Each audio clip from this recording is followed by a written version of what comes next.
Today we're going to look at functions of this kind. Let's call it z of t as, let's say, 3t cubed minus 2t plus 7 square root of t, things like this, okay? And we would like to find a function, big Z, let's say,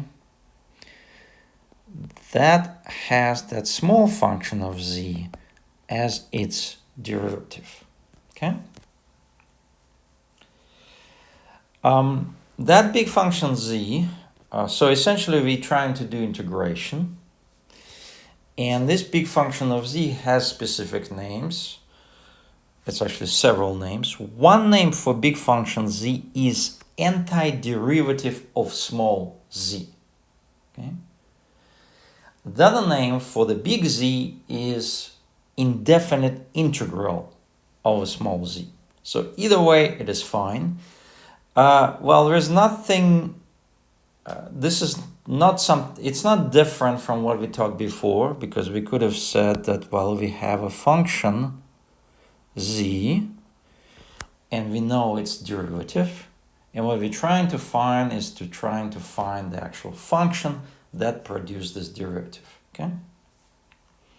And that's really why it's called antiderivative. We kind of have a function, we want to go level kind of up. So how would we do this? What we're going to do is really just consider a general case first.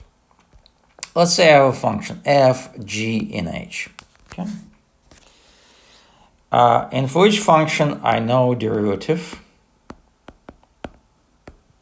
Okay. And the next thing we want to do is we want to calculate. We say, well, I have a function, let's say, small w.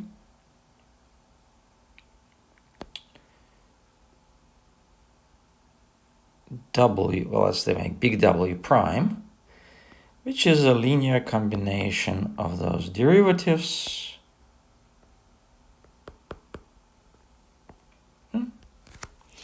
So what I mean by linear combination is actually we take those functions f prime, g prime, and h prime, multiply by constants a, b, and c, and add together, okay?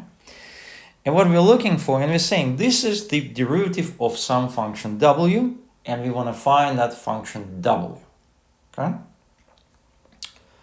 Which produce this as its derivative. Well, if you remember previous video, we said that really the answer to this question is to find one derivative, one function that produces this as its derivative, right? So we were looking for one function that produced this as its derivative. And then what we need to say, if we're looking for an arbitrary function or any function that could produce this as its derivative, is we take one function and add an arbitrary constant to that, okay? So let's look at what's written here. We're gonna continue modifying this expression. Remember, when we talk about derivatives, we said that, well, constant doesn't matter. We can put inside of the derivative or outside of the derivative, it doesn't matter. So the first term could be rewritten like this. The second term could be rewritten like this. The third term can be rewritten like this, okay? And then we also know that some of the derivatives, derivative of sum equals sum of the derivatives. So we can actually write it like this, okay? So from here you can see already that one possibility for w would be just to take whatever af plus bg plus ch, and obviously if we take this as a derivative, we're gonna get that red expression this expression, if we differentiate this guy, okay?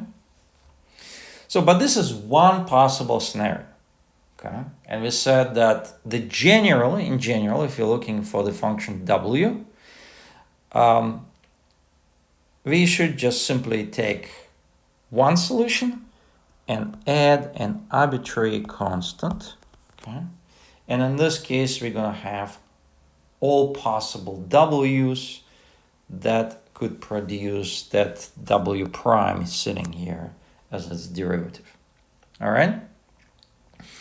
So that's it for the theory. And now let's go back to our example, which is, I actually forgot what this example was.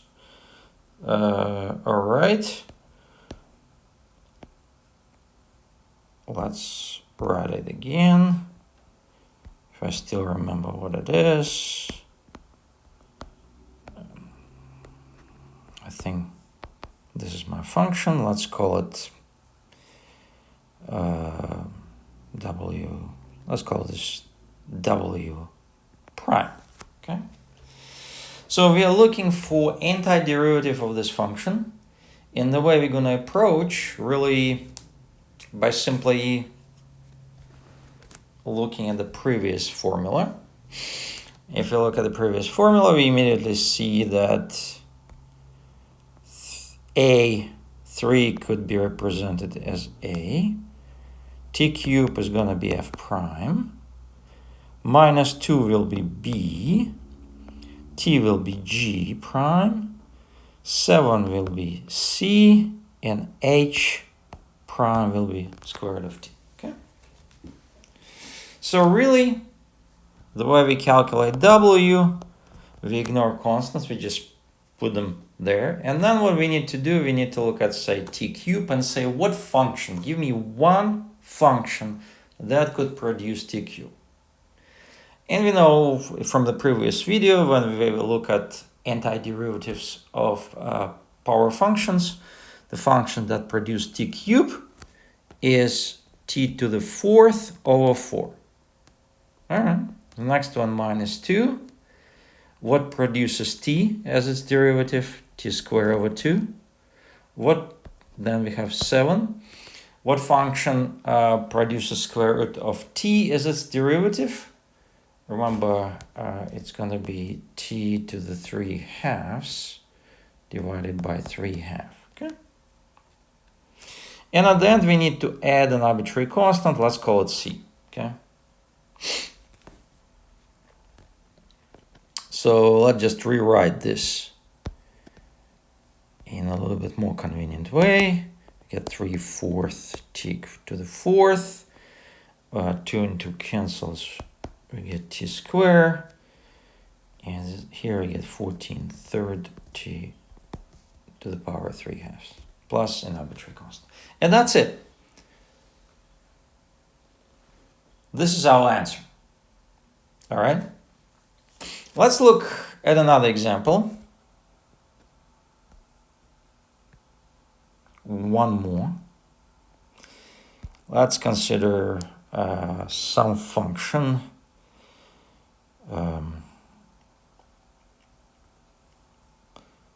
Let's say 6t to the 5th minus 3 over square root of t plus 7. Okay. That's my new function, and I'm looking for indefinite integral from that function, which means that this thing is derivative of some function w, and I'm looking for actually w that produced this as its derivative.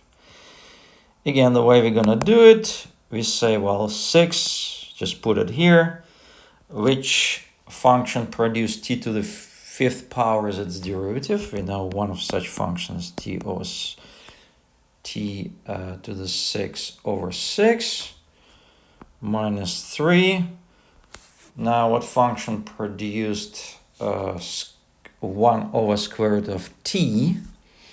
1 over square root of t is t to the power of minus 1/2. So what produces t to 1/2 divided by 1/2. Now, what's written here is 7. You can imagine this is actually 7 times 1. So we put 7 here, and which function produces 1? That function is actually t. And we need to add an arbitrary constant at the very end. And now let's just tidy these things up. We get t to the 6 minus 6 t to the power of 1/2. This is square root of t plus 7t plus arbitrary constant. That's how it works. And the last thing I want to talk about is I want to bring example from physics. One problem that is being considered in physics, especially when people just start talking about physics, and that is movement under constant acceleration. Okay. So let's consider this case. We say we start with a, its acceleration, and that is a constant. Okay. And we know that velocity acceleration is v prime, derivative of velocity. Now the question is, what is v? Well, I can say that a could be written as a times 1. Now v will be a as a constant. We don't do anything with this. Then we have 1. One of the functions that can produce 1 is t. Okay. And then I have to add an arbitrary constant, and in this case I'm going to call arbitrary constant v naught. All right. So, and that is it. And this is the formula that people learn in physics. How to calculate velocity if you know acceleration, and acceleration is constant. Now, the next thing to do is to calculate the coordinate as a function of time. Well, we know that velocity is derivative of the coordinate, x prime. And now we are looking for x. And again, how are we going to do this? Well, a is a constant. I leave it out. Now I need to figure out what function produces t as its derivative. If you remember our power function video, is t squared over 2 plus v naught is a constant multiplied by t, right? Because I can imagine it's v naught times 1, and and t produces 1. And at the end, I have to add an arbitrary constant, and normally this constant called x naught at the very in physics. So, and this is it. This is the formula that people use to describe coordinate as a function of time, t, in the case of constant acceleration. Well, and that is it for this video. See you later.